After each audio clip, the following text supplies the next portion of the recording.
Gora Euskal Herria eskatuta. Gora Euskal Herria sozialista. JK, independentzia eta sozialismoa lortu arte. ETA, sans visage mais avec un but obsessionnel et non négligeable, l'indépendance du Pays Basque. Le Pays Basque s'est toujours battu pour rester libre. Face à la France, face à l'Espagne, les indépendantistes n'ont eu de cesse de défendre leur idéal. Aujourd'hui, les Basques ont fait le choix d'abandonner la lutte armée. Que vont devenir ces militants, cette culture, cette nation? Les Basques vont-ils disparaître? Dans Pays Basque libre, Louis de Gouillon-Matignon présente l'histoire du nationalisme basque, puis donne la parole à la nouvelle génération, celle qui continue le combat pour que soit enfin reconnue la pleine identité de ce peuple. Eriak Bissibiardou. Présentez-vous. Alors je m'appelle Louis de Gouillon-Matignon, j'ai 25 ans, je suis étudiant en droit à Paris 1 Panthéon-Sorbonne. Là je prépare l'examen pour devenir avocat et depuis que j'ai 16-17 ans, j'ai développé différents combats. Qui s'inscrivent dans une lutte en général pour les cultures minoritaires et pour la défense des façons de penser différentes, que ce soit les langues, que ce soit les appréhensions du monde, Weltanschauung. Et aujourd'hui, j'ai vraiment voulu donner la parole aux Basques, et je vais l'expliquer pourquoi. Dans les grandes lignes, j'ai défendu les gens du voyage, c'est-à-dire les citoyens français itinérants, ceux qu'on appelle les manouches, les roms, les gitans, etc. etc. J'ai écrit plusieurs ouvrages chez l'Harmattan, mais aussi dans d'autres maisons d'édition. Ensuite, je me suis engagé à défendre l'Europe. J'ai été candidat aux élections européennes avec le Parti européen, et j'ai présenté une liste aux dernières élections européennes. J'ai aussi fait de la politique en Afrique. J'ai été directeur de campagne d'un des candidats à la dernière élection présidentielle de Côte d'Ivoire.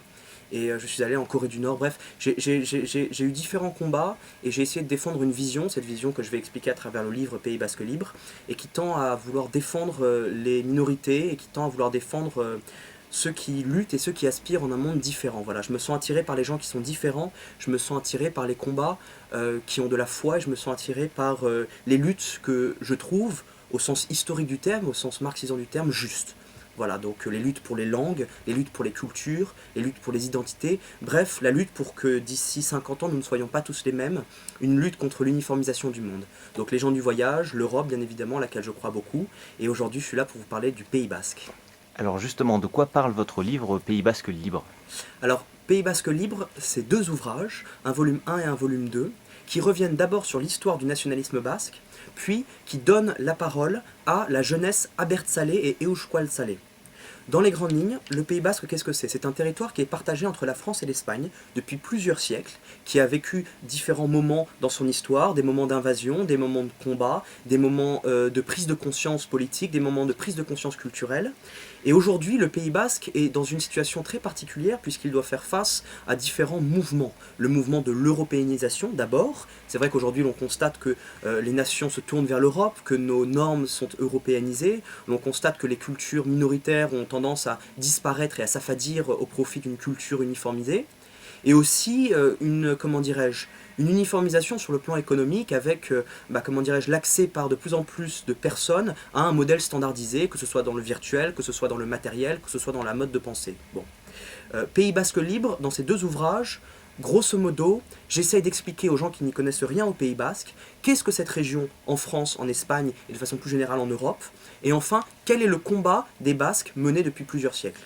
Dans le tome 1, volume 1, je reviens sur l'histoire du nationalisme basque, je reviens depuis le carlisme, c'est-à-dire le 19e siècle, les différentes guerres qui ont opposé les Basques avec le régime espagnol, ou qui ont opposé la France face à l'Espagne, le Portugal, la guerre des Oranges. Je reviens bref sur une espèce de naissance du nationalisme basque, avec une figure qui est peut-être la figure la plus importante dans l'histoire du nationalisme basque, qui est Sabino Arana Guari. Et enfin, après avoir présenté l'histoire du nationalisme basque, en parlant de Sabino Arana, en revenant sur l'ETA, c'est-à-dire Euskadita Askatasuna, Pays Basque libre, face au franquisme, ensuite ce qu'on a appelé les années de plomb en Europe, revenir aussi sur Iparretarak, un mouvement qui était un mouvement français, du côté nord, en Iparralde, qui était armé, je présente la situation contemporaine, c'est-à-dire aujourd'hui, depuis la conférence d'Ayété, depuis les différents traités de paix qui ont été signés, qu'est-ce qu'il est en train de se passer dans le Pays Basque. Dans un volume 2, je me suis intéressé à la jeunesse abertzalé et euskaldtzalé.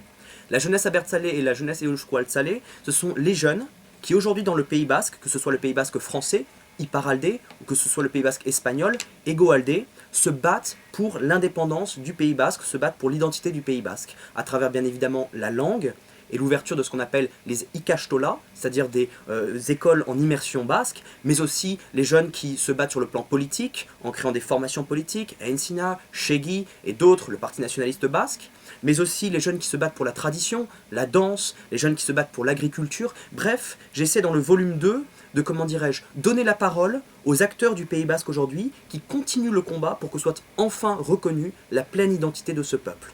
Donc mon action, d'abord le volume 1, l'histoire du nationalisme basque, puis le volume 2, le combat continue avec l'interview de jeunes militants basques, c'est très simple et consiste à essayer de présenter au plus grand nombre la richesse historique, culturelle, politique et linguistique du Pays Basque. Et bien évidemment, dans cet ouvrage, je promeus l'indépendance du Pays Basque, je promeus l'indépendance culturelle, je promeus peut-être aussi l'indépendance politique, mais dans le cadre d'une Europe forte. Je crois beaucoup à l'Europe des régions, et c'est la raison pour laquelle j'ai aussi beaucoup parlé d'Europe à ces jeunes militants. Et j'essaie de défendre une vision, celle de jeunes qui se battent afin que leur culture survive, et que donc leur mode de pensée survive. Je crois que, comment dirais-je, aujourd'hui ce qui est important, c'est vraiment de défendre nos identités, nos différences, parce que à mesure que l'histoire va se réaliser, les cultures vont disparaître, les identités vont disparaître, les spécificités culturelles vont disparaître, et je crois que c'est très important, c'est même cardinal, c'est un enjeu vraiment mondial aujourd'hui que de défendre les spécificités, pour que d'ici quelques années, d'ici quelques siècles, nous puissions encore choisir de parler des langues différentes,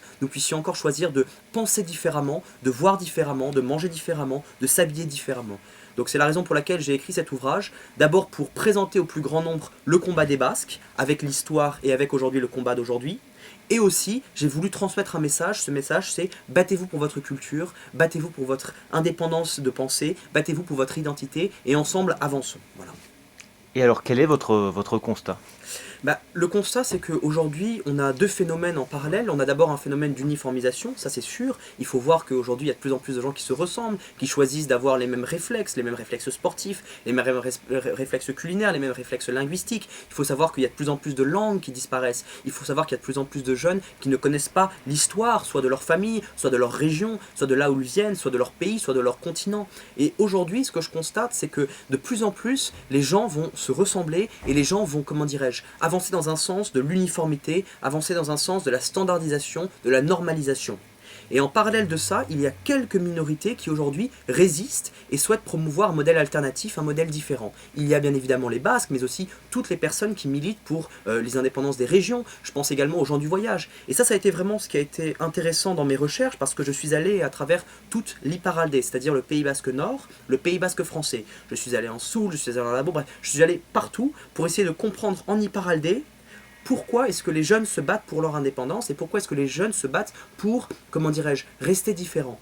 Eh bien, le constat, c'est qu'on a deux forces qui s'affrontent, une force qui est une force d'uniformisation et une autre force qui est une force de résistance. Et moi, bien évidemment, je suis du côté des résistants et j'encourage toutes les personnes qui souhaitent se battre pour leur identité à le faire. Ce qui était très intéressant, c'est que j'ai trouvé beaucoup de similarités entre, d'un côté, les gens du voyage qui se battent pour continuer à parler la langue, pour continuer à voyager librement, pour continuer à connaître leur histoire, et de l'autre, ces Basques qui continuent à se battre pour la langue, pour l'histoire, pour le territoire, pour des modèles alternatifs, pour une agriculture raisonnée, etc. etc.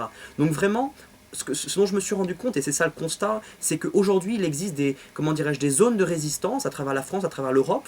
Je ne connais pas assez le reste du monde, mais en tout cas en France, je peux dire qu'il existe des zones de résistance dans lesquelles certaines personnes se battent pour leur identité, pour rester différents et pour proposer des modèles qui sont, en séparation du modèle dominant, à savoir le modèle centralisé, à savoir le modèle économique fort, le capitalisme, et la sphère économique et tout ce qui s'ensuit, c'est-à-dire les réseaux sociaux, c'est-à-dire une culture uniforme dans la langue, dans la nourriture, dans le costume, dans la façon de penser, dans les modèles démocratiques, dans les modèles politiques, etc. etc.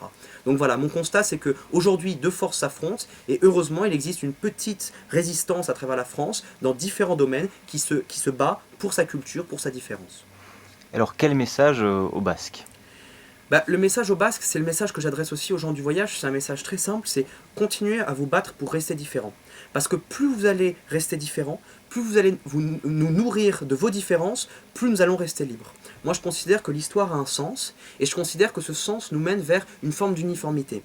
Je pense que ce qui est très juste aujourd'hui, je pense que ce qui sera encore plus juste pour demain, c'est de continuer à se battre pour être différent, pour pouvoir rester différent. Je crois que c'est vraiment un enjeu, je dirais presque cardinal, je dirais que c'est un enjeu central pour les populations qui sont des populations aux cultures minoritaires, aux économies minoritaires. Je crois que c'est vraiment important qu'un maximum de personnes puissent se battre pour rester différents, parce que plus nous allons rester différents, plus nous allons rester libres. Donc le message in fine, c'est restons libres, et restons libres en pensant différemment. On ne peut pas rester libre, être libre, c'est pas, comment dirais-je, c'est pas simplement, tiens, je suis dans la rue, je peux pousser quelqu'un et je vais pas me faire arrêter comme dans le film Minority Report. C'est pas seulement ça la liberté. La liberté, c'est tiens, je peux penser différemment, tiens, je peux voir différemment, tiens, je peux goûter différemment. C'est vraiment, comment dirais-je, c'est un message assez fort ce que je veux dire, mais...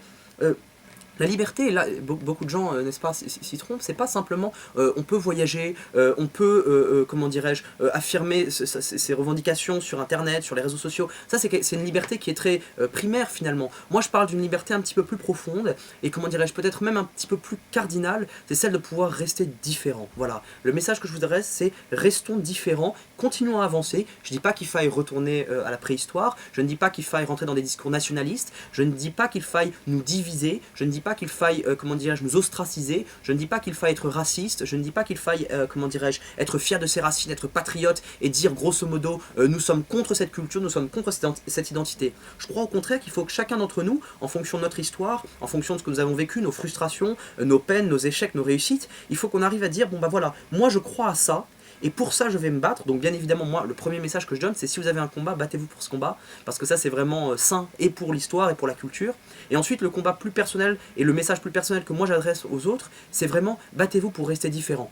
Ne jetez pas la pierre sur les gens, essayez de comprendre leurs différences, essayons d'avancer dans une Europe qui sera une Europe plurielle, une Europe différente. Je veux une Europe avec des cultures différentes, je veux une Europe avec des langues différentes, je veux une Europe avec des façons de penser différentes. Je veux que l'Europe soit un bloc qui soit un bloc, comment dirais-je, hétérogène, qui puisse de nouveau illuminer le monde de par sa culture, de par sa pensée, de par son humanisme. Bref, je veux que nous soyons différents, je veux que nous soyons forts et je veux que nous soyons européens. Merci.